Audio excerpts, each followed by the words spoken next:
Welcome back, everybody. Welcome back to another episode, another adventure. This weekend was pretty busy. Got to work on plenty of airplanes, mostly Airbuses, but we got some 737 action as well as 787 action. I'll take you through a couple of quick little fixes and operational checks, and a quick little look at the demolishment progress of the Terminal 4 right there. It's almost gone. And we'll have a brake riding session at the end. Okay, without further ado, let's go. Good morning. One more day. Let's go. Let's go. Ain't that a work of art right there? But this isn't our airplane. Our airplane's going to be over there at Terminal 5. Just came up from the hangar. We're going to do a quick little right start on it. Make sure everything's okay.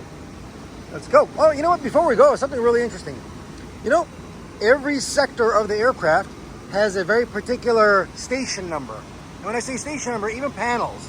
For example, anything that's on the belly or below the fuselage, half portion of it, it's going to be station 100. It's also going to be designated by its numbers.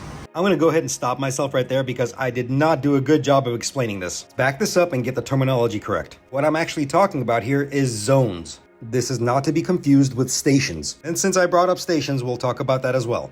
The reason I said don't confuse the two because in essence, they do the same thing. They kind of subdivide the aircraft into areas, but one gives you more detail than the other. When we are talking about station numbers, we're getting into very minute, nitty-gritty things right here. Very precise measurements. Zones are a bit more broad, which you will see in a second here. Here's a nice example of station markings of an aircraft. Station numbers help us identify the location, components, features, or any kind of major structural changes or openings within the datum plane of the aircraft. The datum is an imaginary line that goes through the center of the aircraft. Essentially, it's a reference point. From that datum line, we can basically slice the airplane into little sections. It's not only horizontally. You can also calculate this with circumference. Essentially in a circular pattern as you see here. Now, why are station numbers important? Well, first of all, the manufacturer that builds the aircraft needs precise locations and measurements. This is how they measure the aircraft. And it's not only for the fuselage, it also extends out to the wings. You start going into the substructure of the aircraft, now you're going into ribs, spars, and joints. The station numbers help us identify the location of it. The other important thing about this is weight and balance. Not only is the aircraft precisely measured in every little section, it's also balanced out perfectly. When loading and unloading aircraft,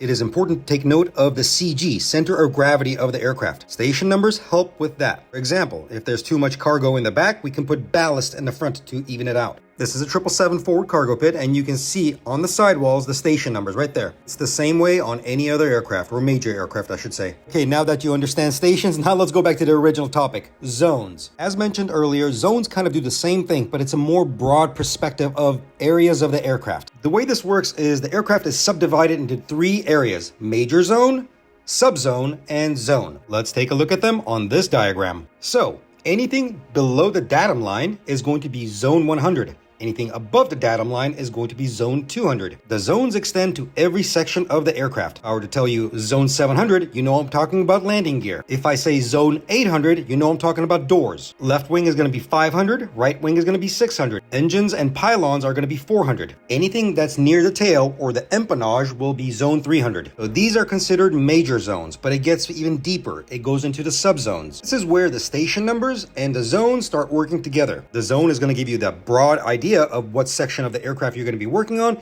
and then the station number is going to give you the precise detail of where you need to be. So for example, if I were to be working on the air conditioning system on this aircraft and I needed to access the belly panel, the maintenance manual will simply say, go open up panel 191. Here's another example. Let's say I give you a task and say, go open up the leading edge panel on zone 600, panel 625. You already know that it's going to be the right wing. At that point, you're going to go look at the panel number and find exactly which one you need to take off. Both Airbus and Boeing do it the same way. This is kind of an industry standard. The only difference between the two manufacturers is just a little bit of difference in terminology. That's about it. Now you know everything about stations and zones. Okay, we got to get back to work. Let's go. Our airplane is waiting for us. All right, I'm talking too much. Come on, let's go. Our airplane's waiting over there. It's on the other side of T5. Should be a nice day, nice and cool. Here we go, this is our bird. Ah, there you go, wave hi to the tower. Let's do a walk around, make sure everything's good, and go upstairs.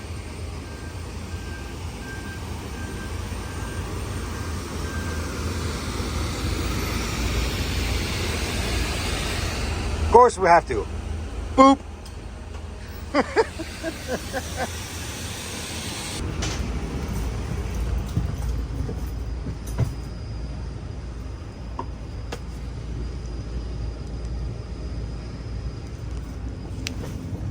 Let's go. Time for you to wake up. Go live. Time for you to go to work.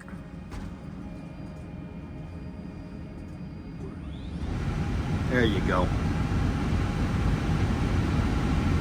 Right. Well, this gets going.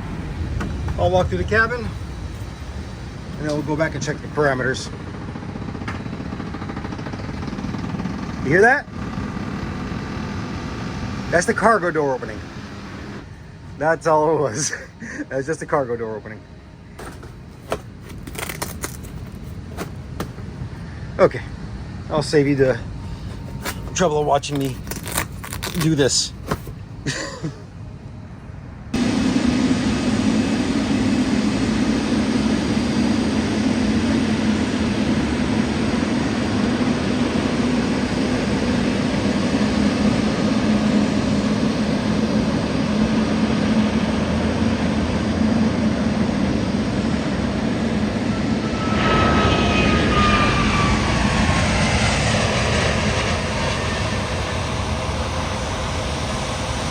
As I was walking through the cabin, the flight crew had already showed up, so I didn't get to film anything in the flight deck at that one. All was well, and I just watched my airplane take off. Best part.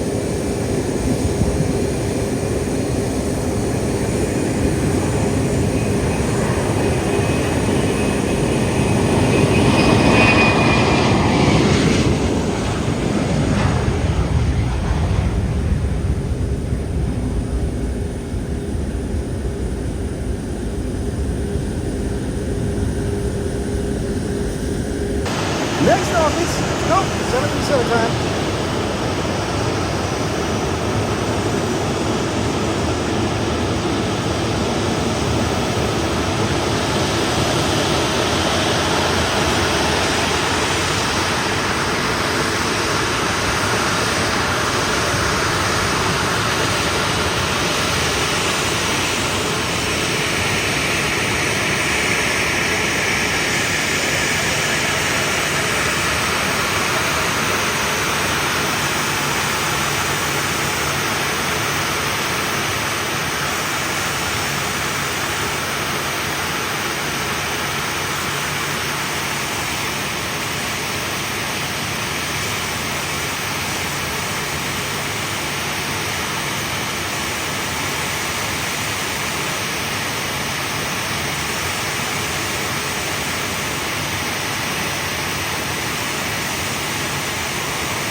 Quick little walk around.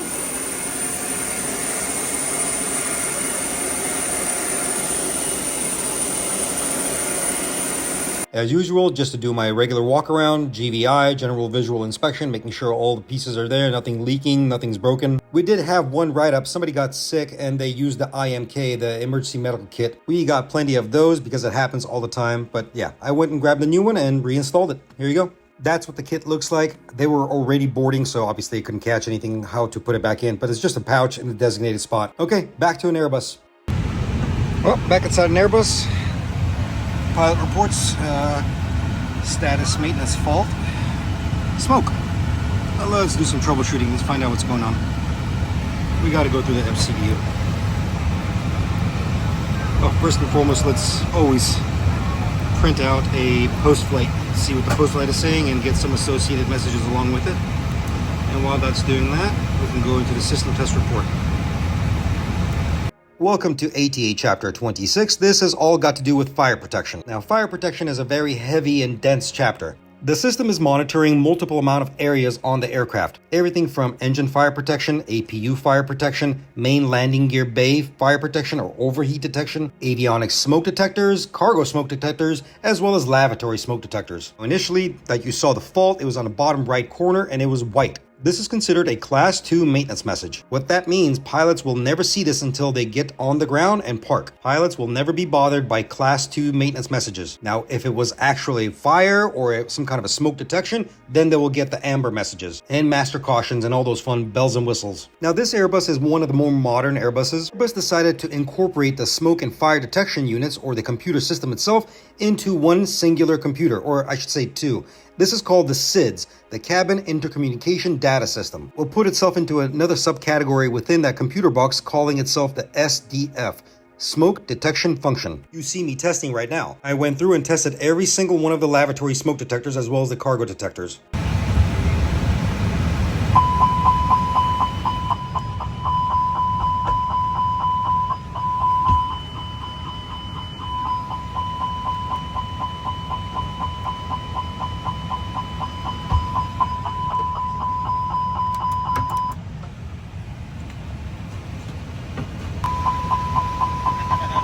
The reason they incorporated all these systems into one or two boxes is to reduce weight. Less boxes, less weight. Older model Airbuses, it had its own independent box for fire detection or smoke detection. It used to be called the SDCU, Smoke Detection Control Units, but now it's all controlled by SIDS.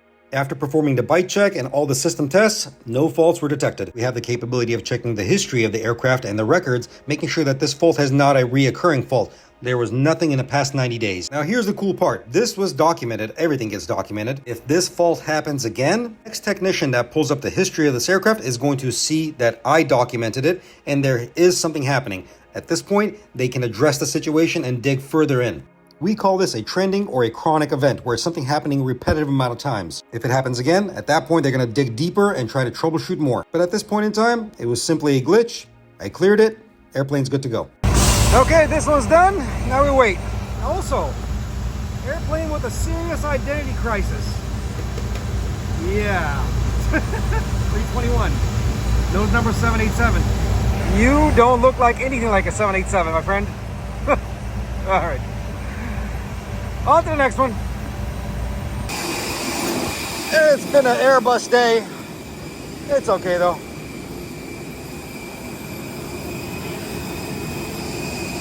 All right, let's get in this one. I think one of the jump seat cushions is torn. All right, man, they left everything on. Okay, let's turn these off. They don't need these anymore. Definitely don't need these anymore.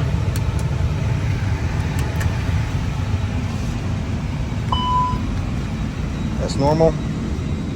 This is what they're talking about. This is the jump seat. And they said this. Oh, okay, there it is. That's the problem. Well, that's easy. Why? Because that's all you got to do.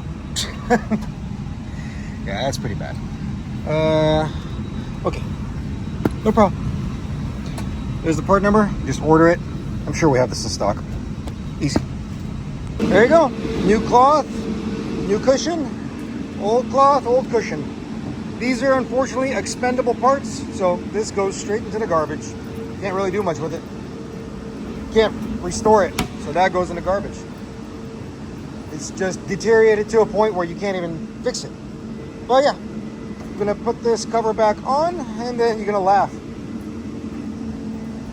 Where's my airplane? It's leaving. It's getting repositioned. I gotta go follow it now. It's all right. I think it's going to Charlie 5 parking. And then they're gonna bring it back later on to that gate because it's gotta fly out later tonight at 11. Anyway, we'll get this done. Get a vehicle key and go install it. Okay, they repositioned. I already got the cushion back on. It's simply held on by Velcro. Just stick it on. That's it. That's all there is to it. Simple, easy fix. Oh yeah, that's it. Brand new. Let's tuck that in a bit more. There you go, nice and easy fix. And if you were curious, the cushion costs around $200. The cloth costs around $100. That's $300 right there for the third occupant backrest cushion. The prices in aviation are insane. But anyway, we're done with here. Let's go. Tomorrow morning, we got 787s to play with. Good morning, everybody. Good morning. Let's go. Starting off with the Plastic Princess early in the morning. This one just came in from Tokyo, and we'll be going out to Philly. And then we got another 787, Miami to Miami. Let's go. There's domestic flights, so, and we got a couple of inbounds. Okay, let's begin. Quick little walk around, make sure everything's okay. All the big pieces are hanging.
Got done with the walk around, everything was good outside, brakes and tires were nice and healthy. We topped off the engine oils as well. We had 2 inbound items, and guess what? Somebody lost their phone again. This time it fell into the seat crevices, and guess who has to go get it? Me! Now go ahead and sit back and watch me struggle. Alrighty, come on out. We can push the chair forward. No, it's underneath the rail. But it's alright, I got it. It's not a big deal.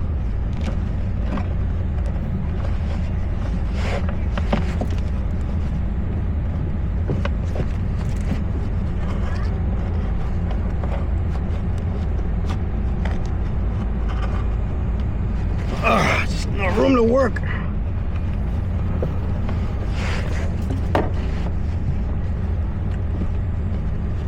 Come on over. Come on over. Just a little bit more.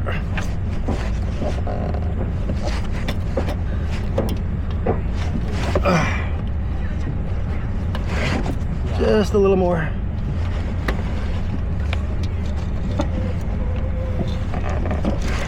Come on. Come on. Come on. Come on. Come on. Come on. Come on.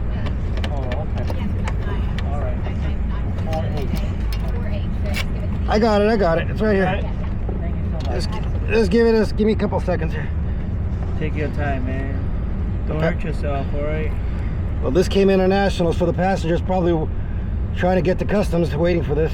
Yeah. Come on. Come over here.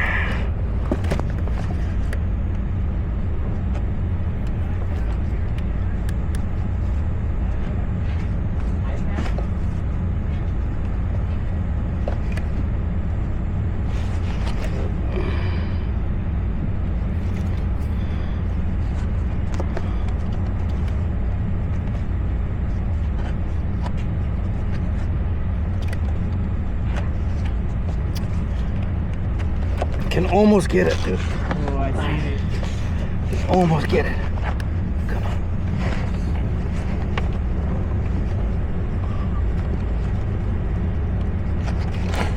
Pull this carpet back maybe a little bit. Got it. Got it. Yeah. Got it. Good job. Got it. Here, give that back to the passenger.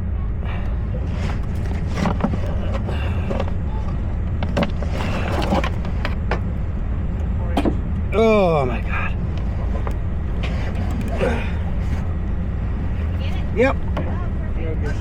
Hey, look, if I gotta suffer taking it out, you're gonna suffer watching it. I'm just joking, guys. Okay, the next write-up was a simple tray table. Just need a little bit of adjustment because it wasn't sitting correctly. I know the angle doesn't look right, but trust me, it's straight. It's just the way my camera is kind of angled, but yeah. Just a little adjustment here, good to go. We got done with all the write-ups, everything was good to go, and airplane went out on time to Philly. But the next one was a Miami, LA, back to Miami flight. That one was a bit of a problem child. And on that one, we're gonna dive in and talk about the PEX system. That is the liquid cooling for that aircraft, for the avionics. And here she comes. Let's go.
Here we are, back in our Plastic Princess, and it looks like we have a little fault to deal with.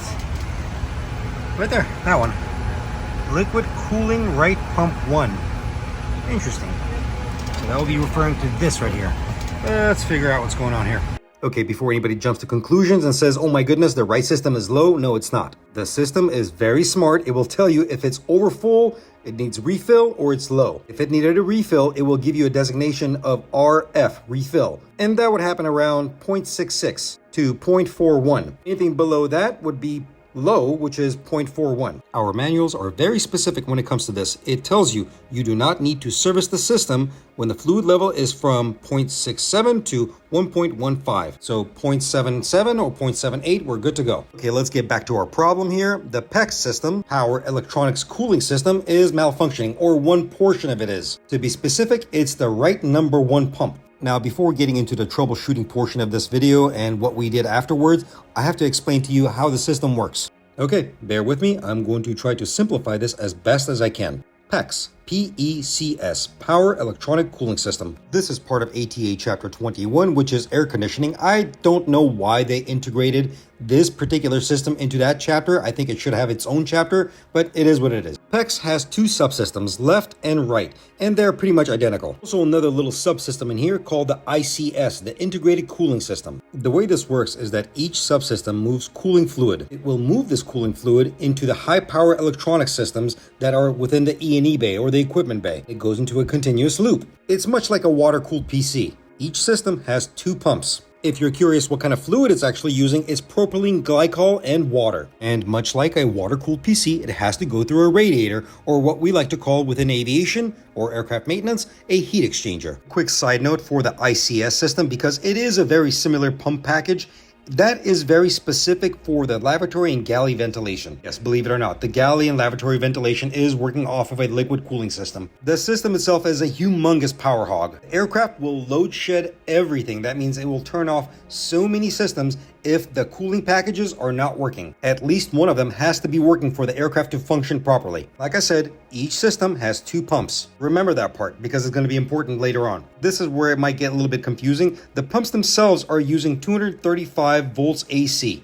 Each pump gets power from the related power panel through a different contactor and bus. The 2 different MC or motor controls in each pump package get it from 28 VDC volts DC. Anybody that's ever worked on a 787 maintenance or pilots, as soon as you turn that battery on, the cooling package is automatically starting to work. Same thing if you attach ground power. This aircraft is very electricity dependent. These electrical components and these computers get very hot. The PEC system is very important. The best way I can compare or use a proper analogy for this aircraft system is the hypothalamus, that little crucial portion of your brain that is regulating your internal body temperature. Same thing on the 787.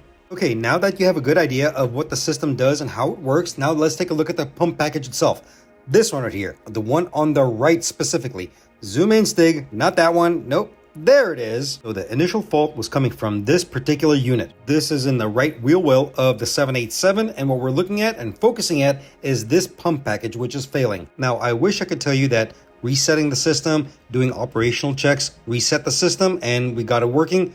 We did not. It just simply would not come back online. That unit itself had failed. We had no other choice. In order to get that airplane out and airworthy, we had to put it on MEL, minimum equipment list. In order to do that, we had to pull very particular circuit breakers, which are virtual circuit breakers, and we also had to remove those 2 cannon plugs that you see right there. What this will do is disable the right number 1 pump. But I don't want you to worry because you have the right number 2 pump working and the left 1 and 2 pump working. I want you to remember, redundancy is the key to aircraft safety. Just because you have one system that's malfunctioning and not working properly and we can put it on deferral, you have other systems that will back it up and work and making sure that aircraft functions good. And trust me when I tell you this is a very strict MEL because every single flight, somebody or a technician has to go up there and verify that the left side is working properly on every single flight. It's gonna get fixed, don't worry. As soon as the aircraft gets to an overnight station, which is basically the next one over, is going to Miami and staying overnight,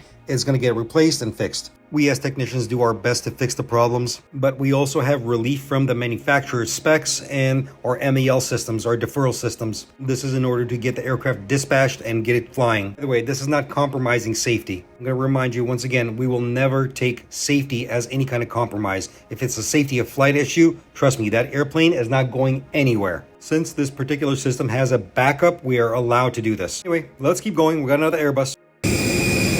All right. Let's see now, this one just came in. We gave this beauty a little bit of oil. Everything's good to go. But this one's gonna stay here, so we're gonna brake ride this one. Let's go upstairs, set it up, and get to going. I'm not sure if we got another one after this, but yeah, we'll have some fun.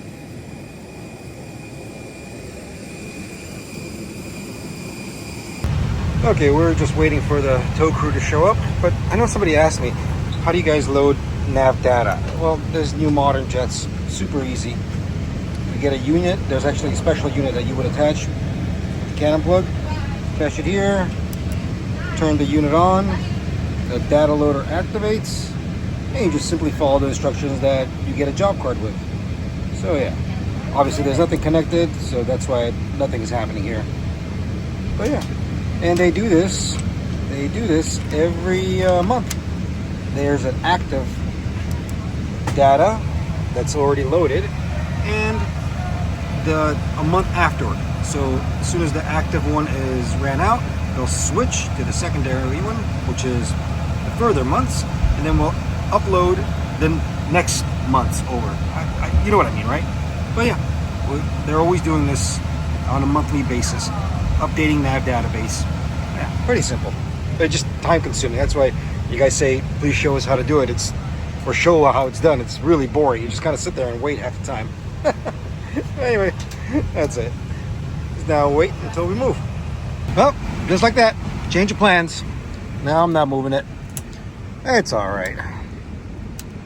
I had to get called off and go somewhere else.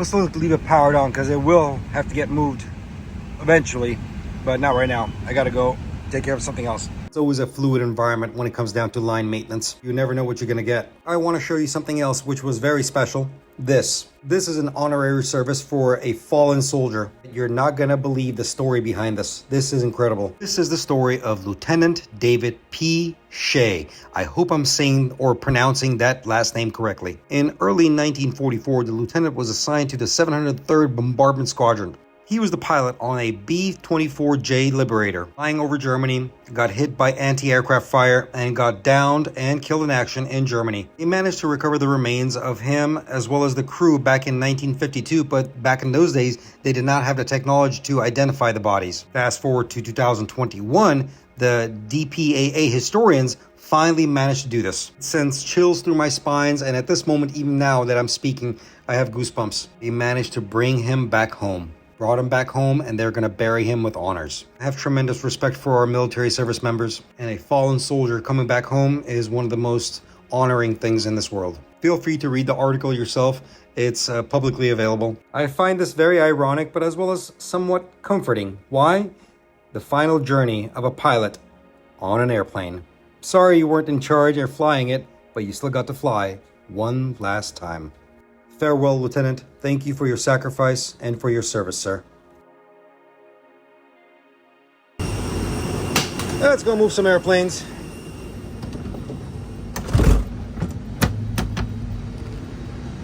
One of our T models. This one probably came from New York. This one's going to stay overnight, but yeah. So the T models are eventually going to go away. They're going to reconfigure all of this, and it's going to go back to our Oasis interior, the standard stuff that you guys always see on our Airbuses. But yeah, all of this is going to go away, and the new seating configuration is also going to be coming soon for the XLRs, and the XLRs are going to be taking the place of the T models. But yeah, all of this is going to be different. Remember I showed you guys the 787 and the new seating, the 787-9, and the seating, the brand new one? It's going to be similar to it. But yeah, whew, somebody really bent that one. That's funny. Walk through the rest of the cabin and then set it all up. Take it for a nice little ride. Let's go. Flight deck here. Right in, please. Am I clear for hydraulics? Say that again? Am I clear for hydraulics? Yes, sir. All right, brakes are released, my friend. Brakes are off, copy. Let's see now. All right, Charlie 3 Bravo, and then monitor tower. Got 6390. Let's go for a ride. All right, 6394. That's on 384 Heavy. Verify you have information, Juliet. Affirm the got information, Juliet, level K84.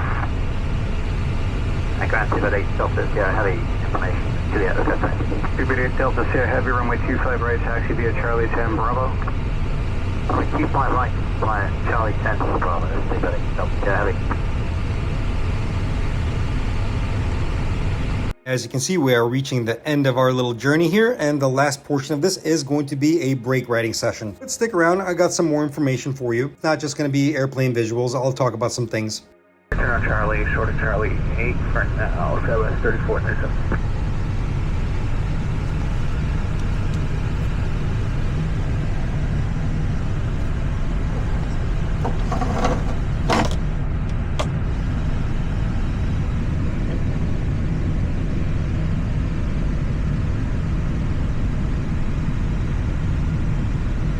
I like that. I like how our reflection is in a beautiful mirrored building over there. That's pretty cool.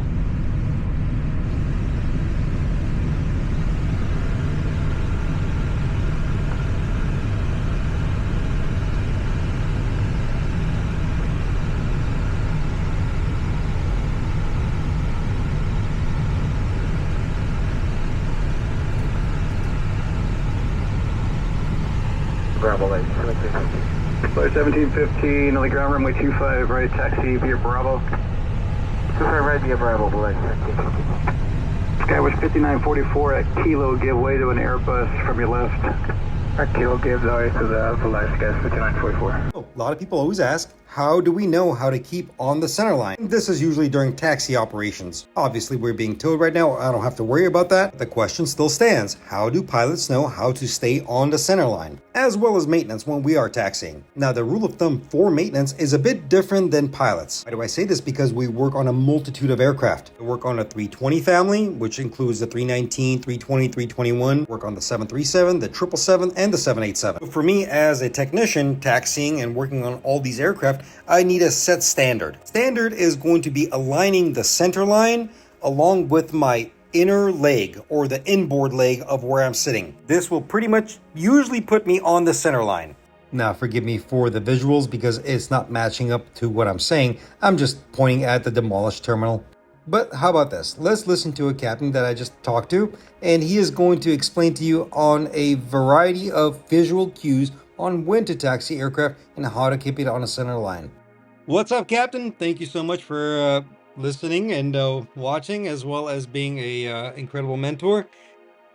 Stig, always a pleasure having being on your show. That sucks. We gotta start that again. You're, I know you're awesome. Okay, so what we're going to talk about here is simply your experience on how to have a visual cue when taxiing aircraft and keeping the aircraft onto center line, and also make sure to mention how to taxi by braille. Go for it. Now we're going to do, you're a captain on a 320 family, which means that you're qualified 319s, 321s, and 320s and the 321 Neos as well. So give us a visual understanding of what you do to keep on a center line. So while it may differ from captain to captain, this is how I was taught. And basically, sometimes we need to use internal cues to help us stay on the center line, help us during turns, help us to make sure that we're taxiing the aircraft properly. With the 321, as you, Stig, as you well know, we have the nose wheel is back a little further than normal on the 319. Yep. So while we're taxiing, going down straight on a center line, I like to use the internal cue of the line, the frame between the PFD and the ND. Okay. And some people like to use the center line with the inner of their thigh. If you happen to look up at the That will be screen, me, obviously. yeah. Yeah, that's you can use that too. But if you notice when you're sitting there, that line actually lines up with the two screens between the PFD and the ND. And the thing is, Um, I learned something new from you because you taught me this. I never saw it from that perspective. My always the only thing that I always did was just did my thigh or the inboard leg. But when you taught me that, I was amazed. The last time I taxied the airplane, I used your technique. I said to myself, "Man, this is so much more smarter." yeah, and then when you're coming up on a 90-degree turn or a turn, as the taxi line starts to turn, let's just say to the right, if you happen to look over at the center between the two forward windows, once the line gets on the center of between the two windows, if you hold the line on that, as in where it covers, and keep the turn going, you'll stay right on the center line during the turn. Okay. And then once we transition out of the turn, we actually look inside back to the screens again. And if you look to the right of the ND, you can put that line on there to transition back to the center line. Okay. And believe it or not, when you do on a 319 where the wheel's a little more forward than the 321, you can actually, that right side will be what we use for the 90-degree turn, the center for the center. And then on the left of the primary flight display, that's what you would use for the left turn on the 319. Now, for the left turn on the 321, where if you cover the line as you're turning, as the line comes up and starts turning, you cover the left window with the sliding window. If you hold that in the turn, you'll stay in the turn on the line. Makes sense. And obviously, this is respectful on the other side as well. So if the FO is somehow or needed to taxi, it would be on the other side the same way, correct? Correct. So when your FO is sitting on the other side, if he happens to look over while I'm turning and making a left turn, Mm-hmm. the divide between the two front windows on the left turn will be on the line the whole time until I start to transition out. And same thing when I'm making a right turn and using the center divide between the windows, his sliding window, the between the two, his side window and the front window will be on the line also. Yeah, makes perfect sense. And okay, one more thing I'm going to bother you with. Explain taxiing by braille. Do you know what the center taxi lights are? Yep. Like, Yeah, I mean it's just the center lights, either on taxiways or the runways.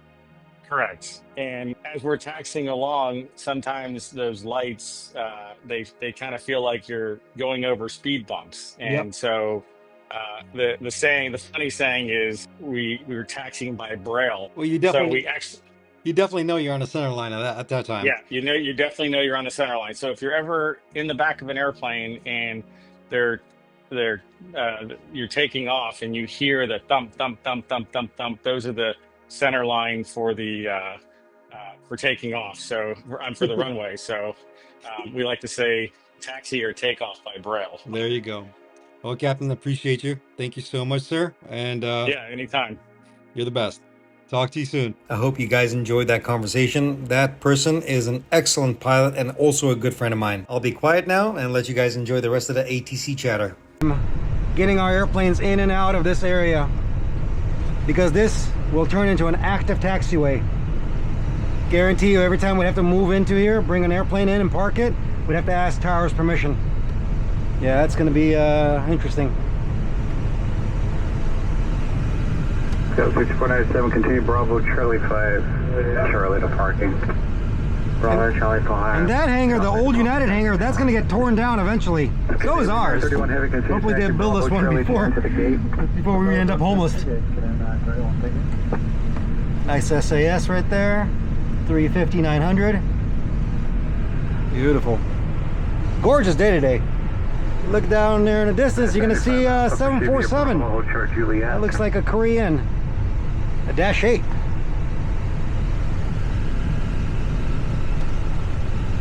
United 75 Alpha.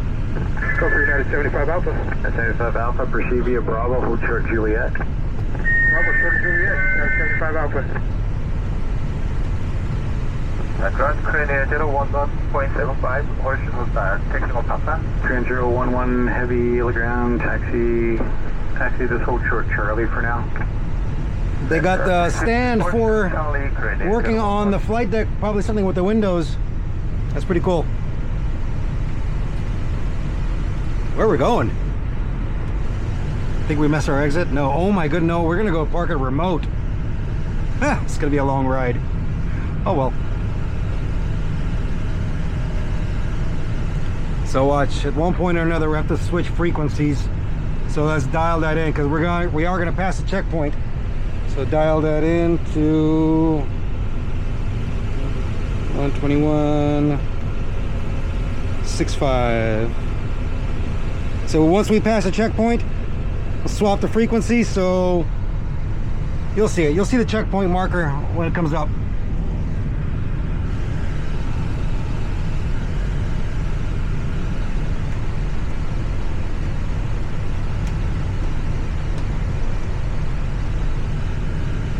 That's Qantas's hangar over there, and Delta's got a hangar as well, right here.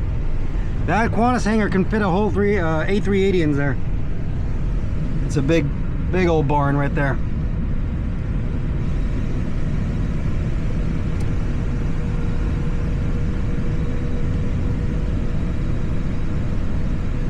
I've been there a couple of times.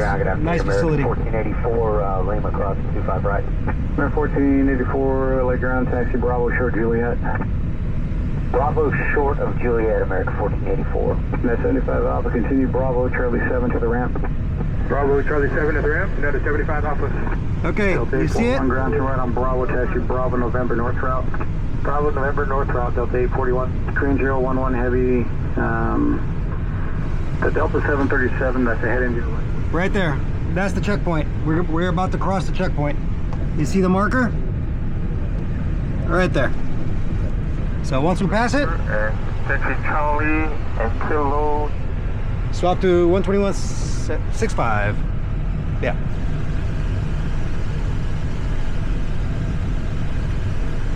There's another frequency, and that's a metering frequency.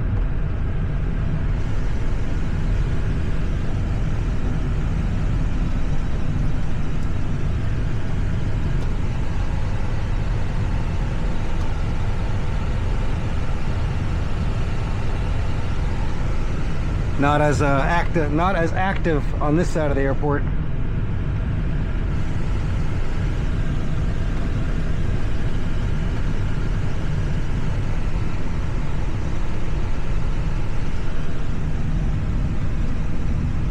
Background Delta 2004, ready to taxi with a kilo.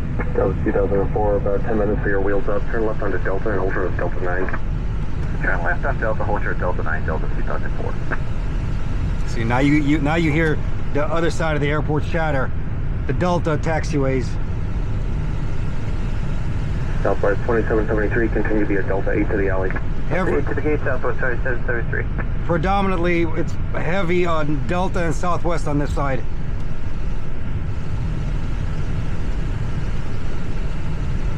Ground Delta 841 on November for gate 31. Delta 841, early ground, taxi via Echo, Delta 9 to the ramp. Echo, Delta 9 to the ramp, Delta 841. And ground afternoon, Southwest 3524, top of the Delta 9 alley, right there. Scout 3524, LA ground, 8 of Kilo is current, behind Southwest on Echo, running 24 left, taxi via Echo. 24 left via Echo behind Southwest, got Kilo, Southwest 34, 524. There we go. That's our parking spot right over there.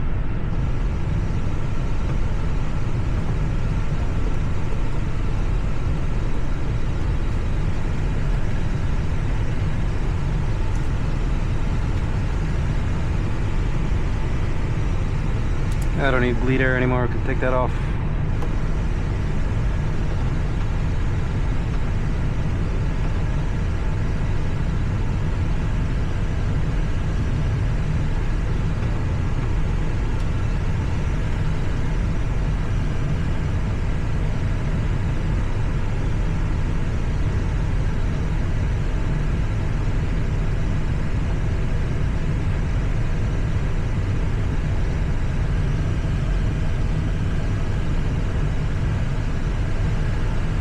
Scout 3524, monitor tower, have good flight.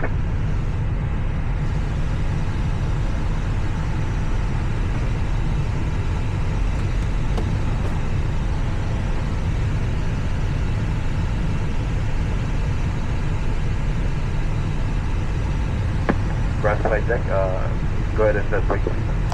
Brakes are set, my friend. Thank you very much. Thank you, brakes are set. All right. Hydraulics off, beacon off, adders are off, emergency lights are off. I already got the bleed off. Good, good, good, good, good, good, good. All is well. All is well. Beautiful. Now we wait.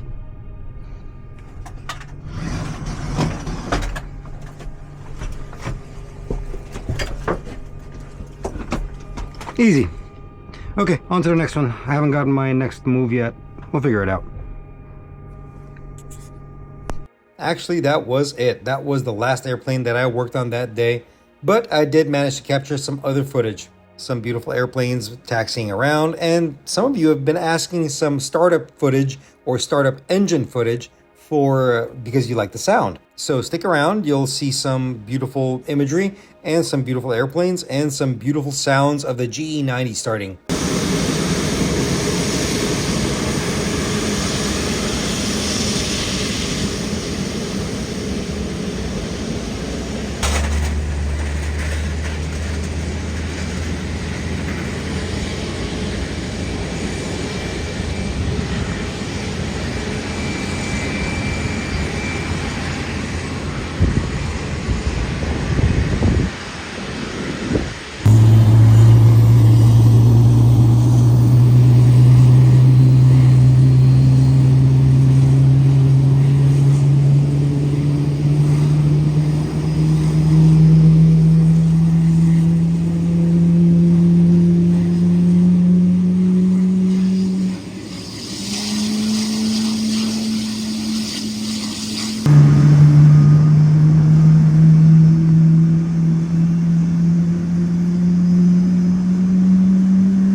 Thank you so much to every single one of you for watching, enjoying, and learning. That's it for this episode. That's it for this adventure. Thank you, and I will see you on the next adventure. Later!